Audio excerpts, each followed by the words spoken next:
Halo teman-teman, hari ini aku mau sharing mengenai faktur pajak khususnya terkait dengan yang pertama yaitu jasa luar negeri, yang kedua tanggung renteng PPN, yang ketiga adalah alamat faktur pajak, dan yang keempat itu adalah keterangan di barang kena pajak ataupun jasa kena pajak. Nah, sekarang kita mulai dari jasa luar negeri. Kenapa jasa luar negeri ini? Karena posisinya jasa luar negeri ini banyak sekali dilupakan oleh teman-teman di mana ketika kita bertransaksi dengan pihak luar negeri, itu bisa langsung keluar yang namanya, jasa luar negeri ini. Jadi ceritanya gini, kita baca dulu ya barengan. Dalam pemungutan PPN dikenal istilah destination principle. Destination principle berarti PPN dikenakan atau dipungut di tempat barang atau jasa dikonsumsi. Sesuai dengan prinsip tersebut, ketika memanfaatkan BKP tidak berwujud atau jasa kena pajak dari luar negeri, timbul kewajiban penyetoran PPN. Kewajiban ini umum dikenal dengan istilah PPN jasa luar negeri. Nah, kalau teman-teman lihat di sini sebenarnya baik itu BKP tidak berwujud ataupun jasa kena pajak, maka secara otomatis diperlakukan sama seperti ketika kita melakukan impor BKP ya, barang kena pajaknya. Sehingga kalau BKP kita masukin itu ada bea masuk, ada PPN, maka ketika BKP tidak berwujud dan juga JKP yang kita impor, ya seakan-akan kita impor sampai kita gunakan di dalam negeri, maka secara otomatis itu timbullah PPN jasa luar negeri ini. Nah, PPN jasa luar negeri ini sebenarnya diatur dalam PMK nomor 40 tahun 2010. Perlu dicatat, kewajiban PPN jasa luar negeri ini tidak banyak berlaku untuk JKP tetapi juga untuk BKP tidak berwujud. Nah, kalau kita lihat kembali pemanfaatan BKP tidak berwujudnya itu seperti apa sih? Ya, dan juga JKP-nya seperti apa? Nah, kalau yang pertama kriteria pemanfaatan JKP dari luar daerah adalah sebagai berikut. Diserahkan oleh orang pribadi atau badan yang bertempat tinggal atau berkedudukan di luar daerah pabean. Yang kedua, dapat dilakukan di dalam atau di luar daerah pabean sepanjang kegiatan pemberian JKP tersebut tidak menyebabkan orang pribadi atau badan yang bertempat tinggal atau berkedudukan di luar daerah pabean menjadi subjek pajak dalam negeri. Yang ketiga, kegiatan pemanfaatan JKP dilakukan di dalam daerah pabeannya. Yang keempat, dimanfaatkan oleh siapapun di dalam daerah pabean. Nah, ini yang paling penting. Maksudnya apa sih? Ketika kita menjadi PKP, itu udah jelas kita sudah ada kewajiban untuk PPN. Tetapi bagaimana ketika JKP ini ataupun BKP ini dimanfaatkan oleh orang-orang yang belum dikukuhkan menjadi PKP? Maka apakah itu terhutang? Iya, jawabannya iya, dan itu terhutang. Nah, untuk pemanfaatan BKP-nya tidak berwujud ini kriterianya apa? BKP tidak berwujud dimiliki oleh orang pribadi atau badan yang bertempat tinggal atau berkedudukan di luar daerah pabean, artinya dari luar negeri ya. Yang kedua, kegiatan pemanfaatan dilakukan di dalam daerah pabean, yaitu di Indonesianya. BKP tidak berwujud dimanfaatkan oleh siapapun, tadi sama ya, dimanfaatkan oleh siapapun. Nah, tarif PPN-nya itu sama, ya 11%. Tapi ini ada hal catatannya. Dalam hal pembayaran dilakukan sudah termasuk PPN, Anda dapat menghitung PPN yang harus dibayarkan dengan formula 11 dibagi 111% dari DPP. Nah, saat terhutang PPN jasa luar negeri ini kapan? Yang pertama adalah saat BKP tidak berwujud ataupun JKP tersebut secara nyata digunakan oleh pihak yang memanfaatkannya. Jadi kalau ketahuan digunakannya kapan, mulai misalnya contoh apa, misalnya contoh royalti dari tanggal sekian sampai tanggal sekian gitu ya periodenya. Nah, itu udah langsung tuh. Jadi jasa luar negerinya itu sudah terhutang. Atau kalau nggak ditentukan itu saat harga perolehan BKP tidak berwujud atau JKP tersebut dinyatakan sebagai utang oleh pihak yang memanfaatkannya. Jadi si orang Indonesianya ini yang melakukan pencatatan, oke terhutang sekian karena berdasarkan invoice sekian misalnya. Nah, tanggal itulah yang akan dianggap sebagai tanggal terhutangnya PPN jasa luar negeri. Kemudian, saat harga jual BKP tidak berwujud atau penggantian JKP tersebut ditagih oleh pihak yang menyerahkannya. Artinya tanggal invoice dari pihak luar negerinya itu kapan? Kalau tanggal 1 ya udah tanggal 1, kalau tanggal 10 tanggal 10. Tapi bagaimana kalau udah mencatatnya tanggal 5 duluan? Ya udah tanggal 5 berarti terhutangnya.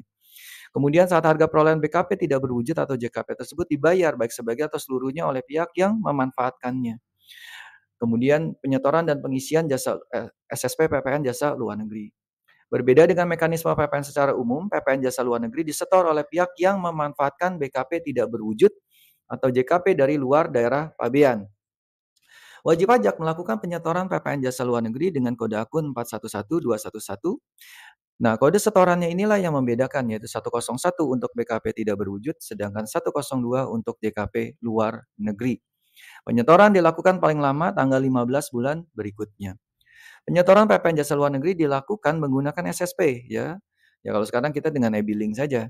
Pada saat mengisi SSP, ini yang paling penting, terdapat beberapa hal yang perlu diperhatikan. Pertama, pada kolom nama WP dan alamat WP diisi dengan nama dan alamat orang pribadi atau badan yang bertempat tinggal atau berkedudukan di luar daerah pabean yang di luar negerinya ya. Yang kedua, pada kolom NPWP diisi dengan angka 0, jadi dinolin semua, kecuali kode pelayanan pajak diisi dengan kode kantor pelayanan pajak dari pihak yang memanfaatkan BKP-nya ataupun JKP-nya, BKP tidak berwujud. Jadi biasanya 6 digit terakhir itu gitu ya, 043, 032 dan seterusnya gitu ya. Kemudian pelaporannya gimana? Nah ini yang berbeda ya. Bagi wajib pajak yang telah dikukuhkan sebagai PKP, pembayaran atas PPN jasa luar negeri dengan SSP dilaporkan sebagai pajak masukan dalam SPT masa pada bulan terutangnya pajak. PPN jasa luar negeri dilaporkan pada formulir 11 ya, 1111 B1 sesuai dengan ketentuan pasal 2 huruf Q Perdirjen 16 PJ 2021.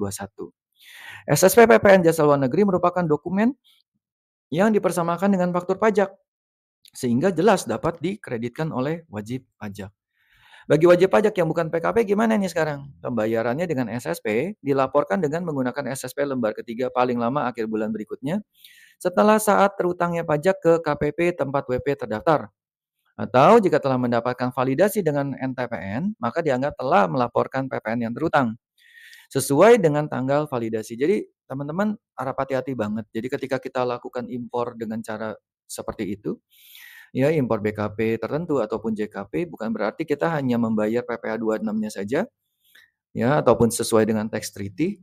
Tetapi ketika kita tahu kita menggunakan hal tersebut, maka secara otomatis kita terutang nih PPN jasa luar negerinya dan ini menjadi sangat penting.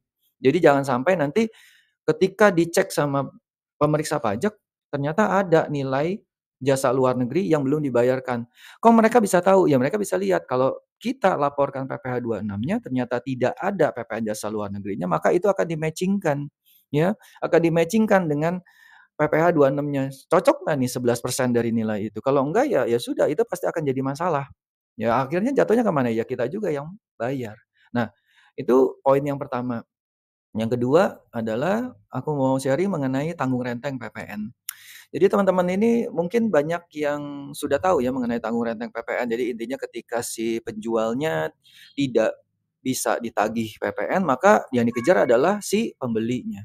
Jadi singkat cerita adalah dikatakan di sini merujuk pasal 16F Undang-Undang PPN, prinsip beban pembayaran pajak untuk PPN dan PPNBM adalah pada pembeli atau konsumen barang atau penerima jasanya.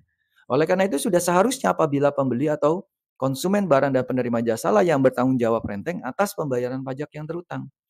Nah, ini yang harus dipahamin. Tanggung renteng timbul apabila terdapat dua kondisi. Yang pertama, pajak yang terutang tersebut tidak dapat ditagih kepada penjual atau pemberi jasa. Yang kedua, pembeli atau penerima jasa tidak dapat menunjukkan bukti telah melakukan pembayaran pajak kepada penjual atau pemberi jasa. Jadi teman-teman coba pastikan dulu nih faktur pajak yang diterima. Contoh, sebagai pihak swasta misalnya contoh ada yang ngaco banget gitu ya. Kemudian PPN-nya dikatakan dibebaskan. Jadi intinya adalah dibebaskan. Tetapi teman-teman tahu bahwa sebenarnya produk itu adalah bukan produk yang dibebaskan ataupun ditanggung oleh pemerintah.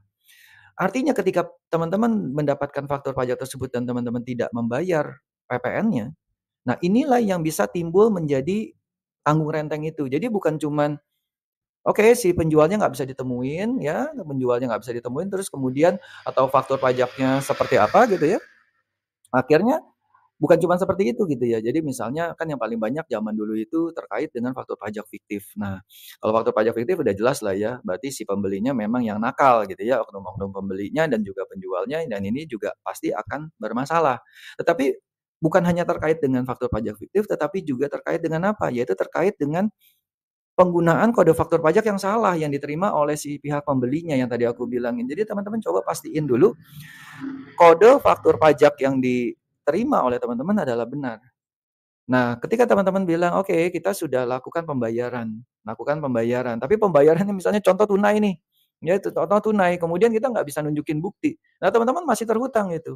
Jadi sarannya adalah ketika kita lakukan pembayaran seperti itu, maka lakukan dengan cara transfer. Jadi itu terlihat gitu ya. Ya kita bayar sudah terkait dengan PPN-nya. Nah, ketika 2 item itu kita sudah penuhi, maka secara otomatis kita aman. Sekalipun si penjual tidak bisa ditemui, ya tidak dapat ditagih, karena kita punya bukti, nah itu selesai, kita bisa terbebas dari hal tersebut. Tapi selama faktur pajaknya bukan faktur pajak fiktif ya, kalau faktur pajak fiktif beda lagi ceritanya, oke. Nah, ini hanya contoh, contohnya seperti ini ya.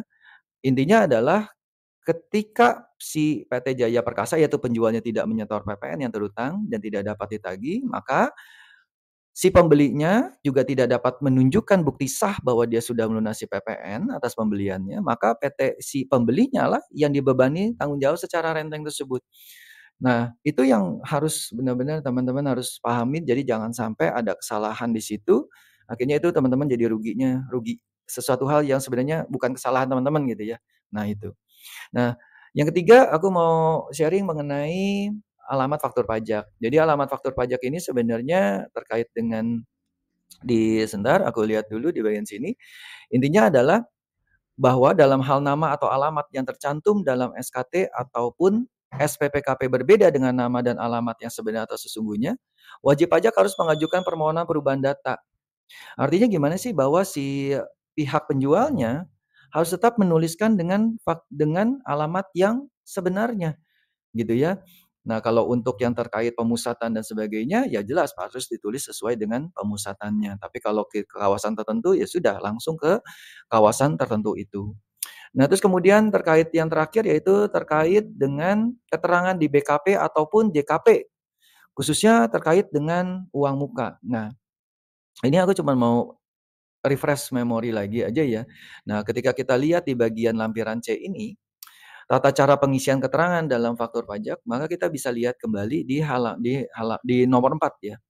Nih, di sini. Kolom dan nama barang kena pajak ataupun jasa kena pajak. Diisi dengan jenis BKP ataupun JKP yang diserahkan yang menggambarkan keadaan yang sebenarnya atau sesungguhnya.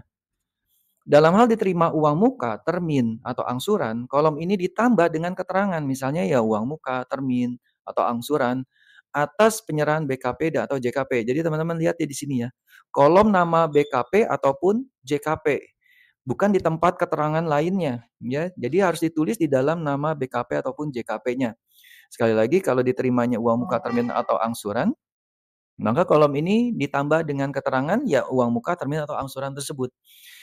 Nah, takutnya teman-teman udah lakukan penagihan uang muka, tetapi ternyata tidak ada penulisan itu. Nah, itu juga bisa dipersalahkan. Intinya gitu aja teman-teman, semoga informasi ini berguna dan bisa menjadi refresh kembali memori teman-teman. Oke, semoga kalian semua sehat dan kalian bisa subscribe channel saya. Terima kasih, bye-bye.